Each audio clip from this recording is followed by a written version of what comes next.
with my previous traumas, from rape, molestation, abuse, neglect, and, infertility, my kids being on the spectrum, my depression and suicide, oh my gosh, so much. It is very difficult for me to continue to dream.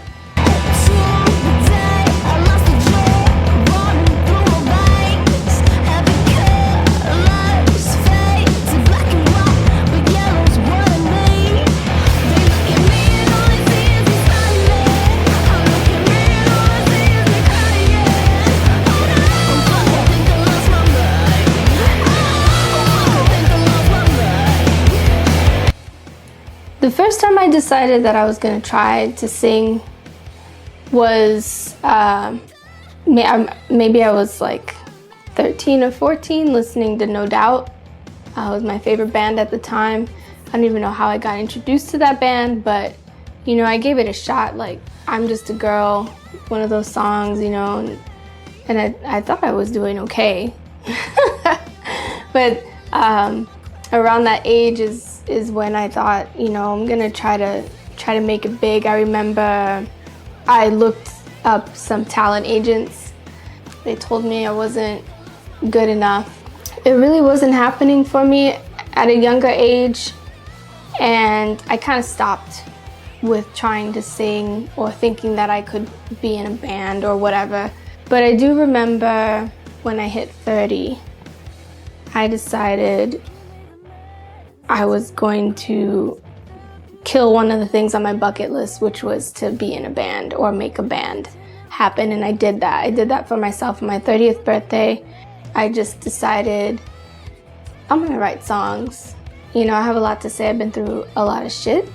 And I feel like maybe some of the things I wrote would be relatable. I started working with Ron Anderson as a vocal coach, and he really helped me kind of find my voice. Grab all that step out on this road. Mapped in my head, I ain't never coming back again. Dreams are big and far, everybody knows. Without a plan, you ain't ever gonna make it. Before I knew it, I'm blindsided. Everything that you were saying, I was buying. Sounds so good, I lost all control.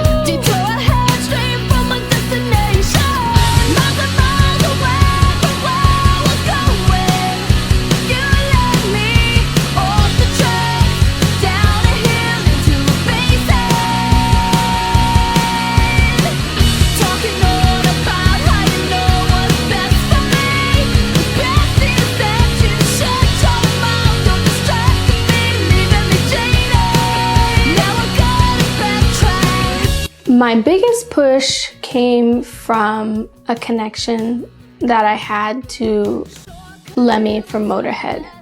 I was able to work with Lemmy a little bit.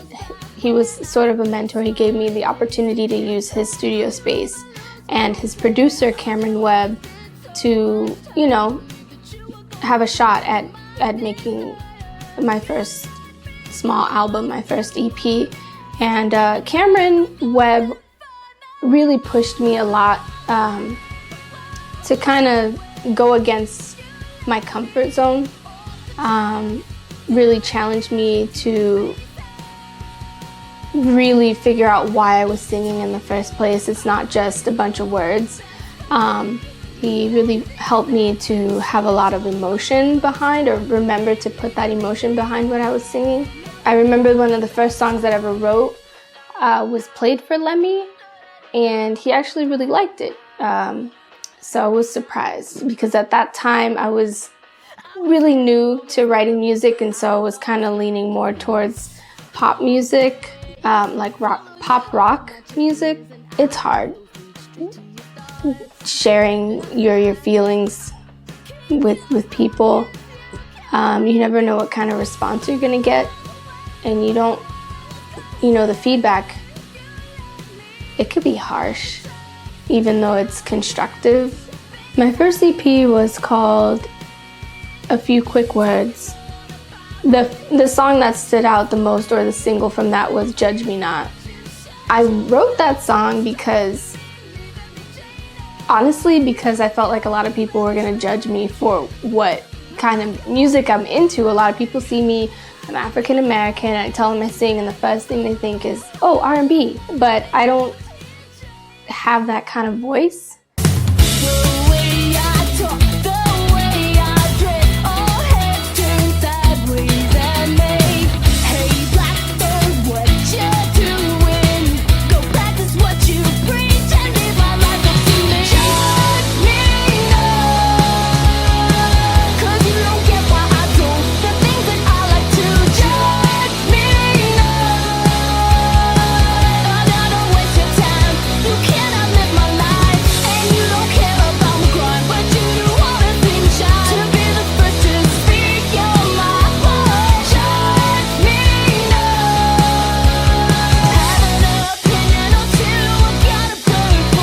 When I wrote Judge Me Not, it was like a pop rock. It's a pop rock song, alternative sounding, and I really felt like people were gonna be like, what the fuck is she doing? I say or do, it'll never be good enough for you. Analyze my every single move, please darling, tell me you approve, no matter what I say. Like, what is this? And so I kind of wrote the song to kind of be like, you know what? Don't judge me. I'm gonna do my thing. And yeah, that was the song that Lemmy was like, this is good. And I was like, what? Lemmy thinks this is good? So, you know, I felt like I was doing the right thing at that time. So I started to expand that EP, and I turned it into a whole different project called Chasing Happy. Did a whole bunch of shows around LA. The Viper Room, the Whiskey, the Mint, you know, all these familiar places around LA, and I was just doing shows after show after show, getting used to being on stage, because I hadn't really been used to being on stage as a singer. I had been used to being on stage as a dancer and not having the light directly on me. It was an adjustment. People started to recognize and really appreciate that I could sing, or that maybe I had a talent, or could, you know, continue to grow from this album. So Chasing Happy, you know, at that time I was working with Cameron Webb on the album Chasing Happy, and in the moment I didn't have a title for it. I was kind of stuck because I was expanding my EP a few quick words into this bigger project, and I didn't know what to call it. And I do remember the day I went into the studio and I was working on the song called Chasing Happy, and I sang straight through that song in one take, and Cameron was like, you need to call your album Chasing Happy. It was the first song on that album and the first song of my music career that I sang with so much emotion and had so much meaning behind what I was saying and how it came out. And the fact that I was able to do that song in 2 takes, performance-wise, was really like, you know, that was the moment when I was like, yeah, you know what? The album needs to be called Chasing Happy. And I'm obsessed. Oh God, am I obsessed? You're something now that I don't have. I'm really needing you in my path. I'm possessed, I'm going crazy. I see you in every person, place, and thing. I'm envious of those who found you. I'm without you, miserable. Maybe I should stop pretending I'm okay.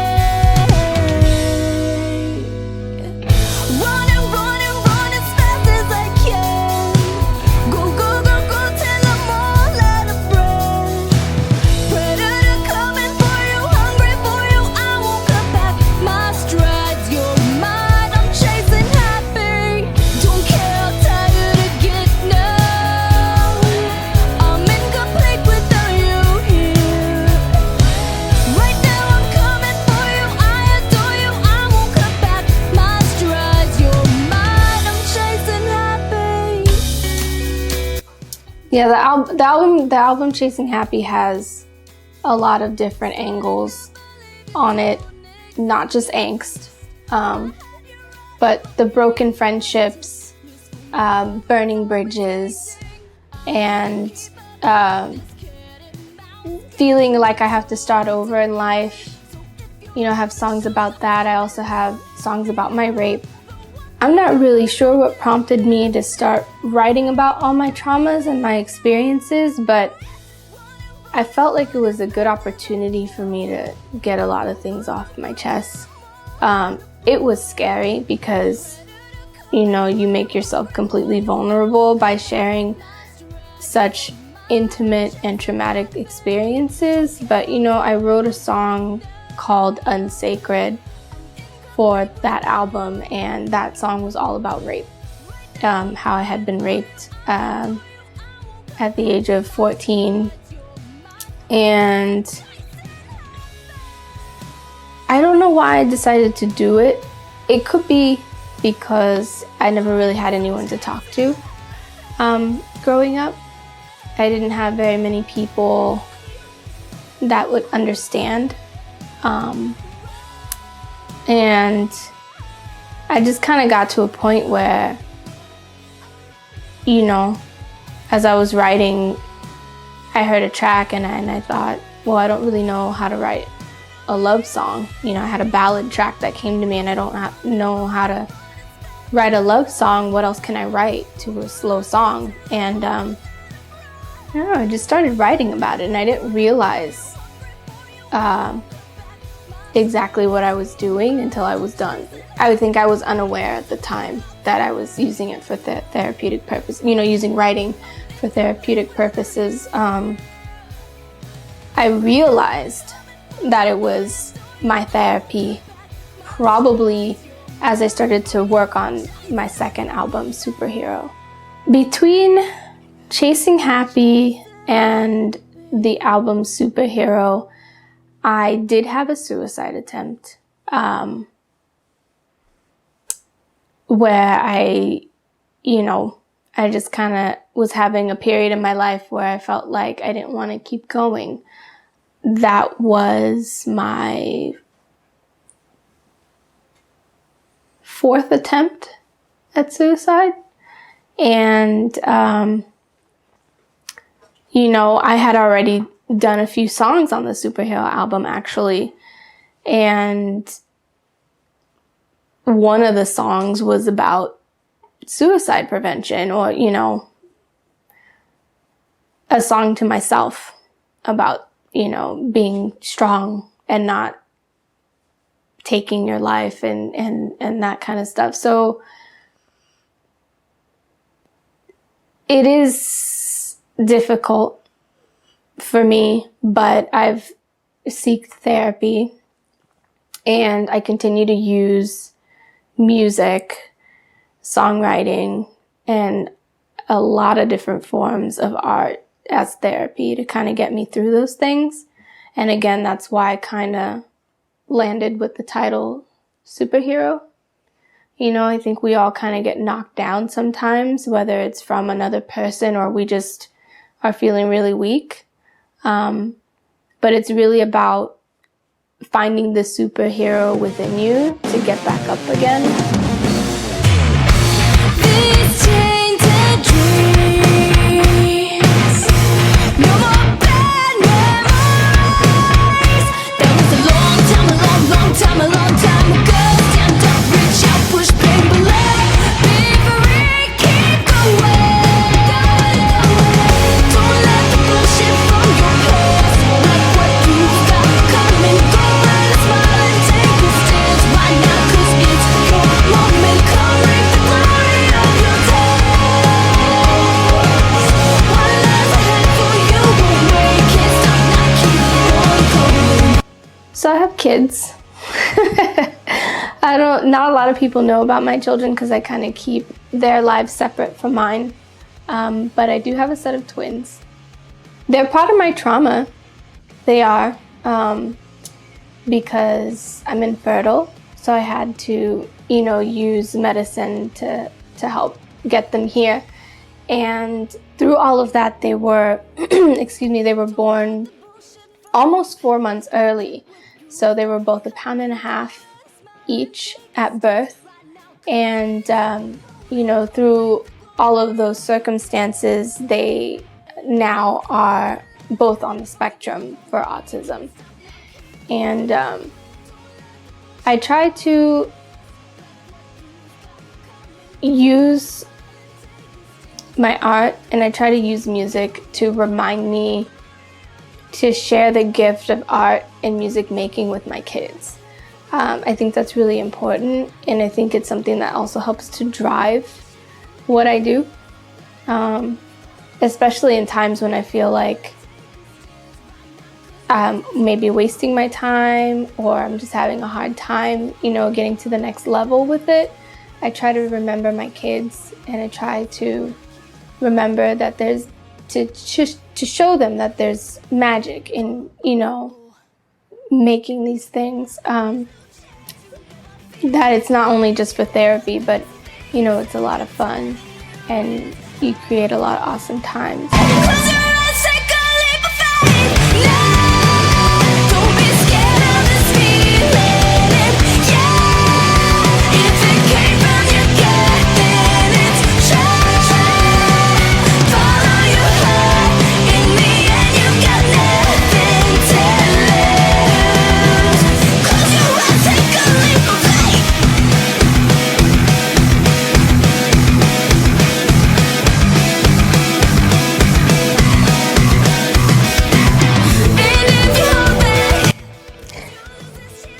So I finished this record, Superhero. I put it out there. I'm getting a lot of response. I am finding writing music and creating art to be my therapy and a huge coping mechanism. I'm like, let's make another fucking record. And so I started writing, of course, more hardships, more, burdens. I don't think when you go through traumatic things, I don't think you ever really get over it. So I had more to write. I just wrote more, and I was like, I'm gonna just do an EP, 4 songs, and then I'm gonna try to end this like anger and bitterness towards my traumas and the things that I've been through. So I wrote this album. I recorded it August 2018, and October 2018, I was diagnosed with breast cancer.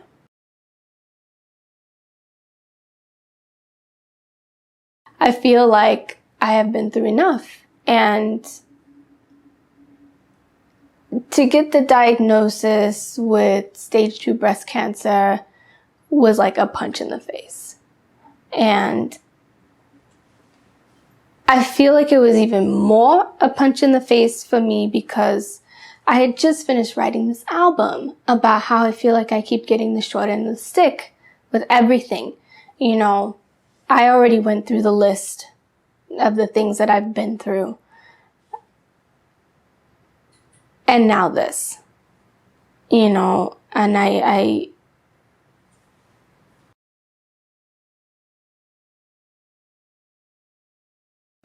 I just really can't believe it. I still can't believe it. I'm like, it's like the first time I really don't have words. Like, I don't know. Like, is it a joke? Well, here's your proof. Because I just wrote this album, which hasn't even been released yet, about how I feel like, I'm crying out for a better life. I'm crying out for help. I'm saying how I've been through enough and I really can't take any more. And then I get hit with more.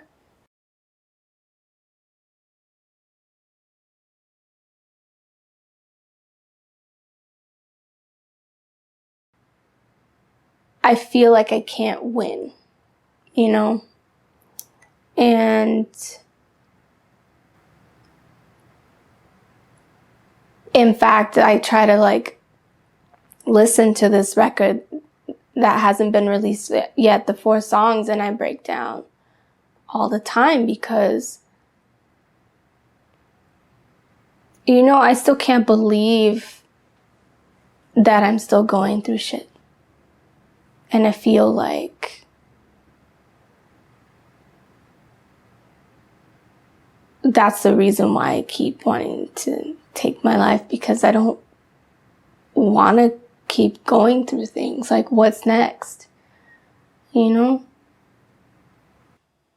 I have put off using medication to get over the depression and things like that. And I've been doing everything really organically. I've been healing organically. So I was looking through like all the substances that are natural.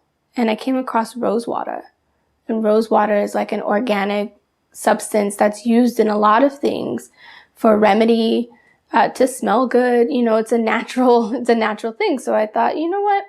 I feel like rosewater. I feel like I'm an organic, self-healing type of person. So I developed Miss Rosewater from that. On my new record, under my name, Miss Rosewater, I have a song called Short End. And the whole idea of the song is me explaining how I've had enough, and I feel like life has kind of just handed me the short end of the stick. The complete song hasn't been released yet, but I did release an a cappella snippet.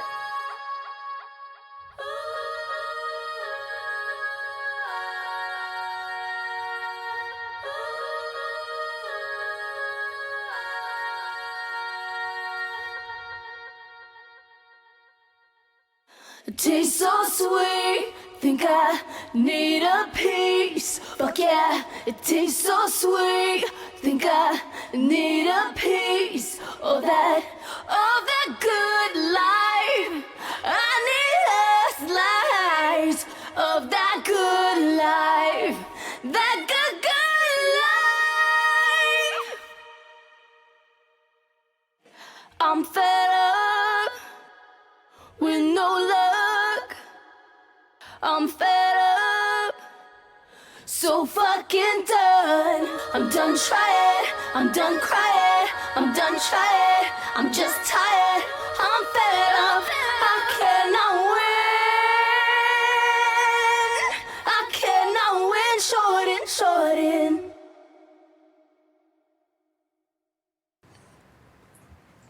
Everything I look back on is traumatic. It's,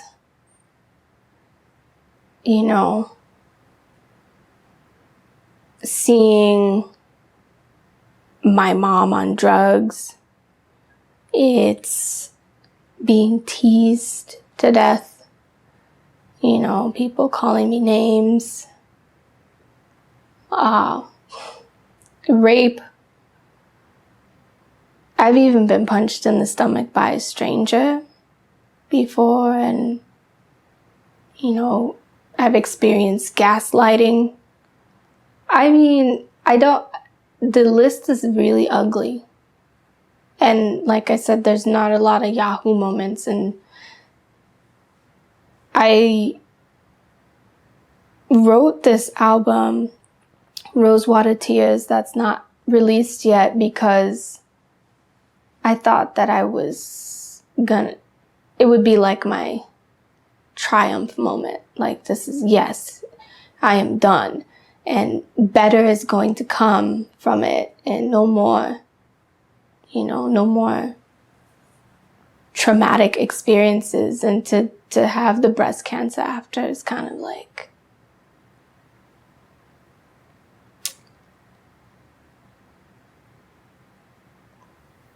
it was really hard to think positive after that. You know, I don't have my breast anymore. And it's like, how do you want to look forward after dealing with so much. You know, it's hard. But I'm still here. That's what everybody tells me. Sometimes I feel like it doesn't matter because I'm literally walking around bracing myself for the next traumatic thing that could happen. I feel like what's it gonna be? I said, Raphael, you know what? Let's redo that song Chasing Happy. From my very first album, I wanted to sing the Rosewater edition of it. That was G. Matthews' Chasing Happy, and now I feel like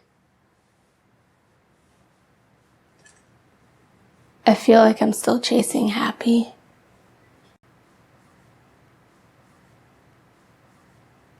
It's a fucked up feeling. You know, I have days where I'm full of joy and I have dreams and goals and I have a plan. And then the next day, I feel completely defeated. I don't want to do anything. I'm in tears. I'm scared. I feel like I've always been chasing happy. I feel like maybe it's too long. A lot of the times I feel like I want to stop because what's the point? Or how long is it going to take? You know? And then I get to points where I'm like, what the fuck even is happy anyway? My therapist tells me how resilient I am all the time. And half the time I'm like, fuck resiliency. It's not getting me happy, you know, but I'm still here. And I guess I'll keep chasing it.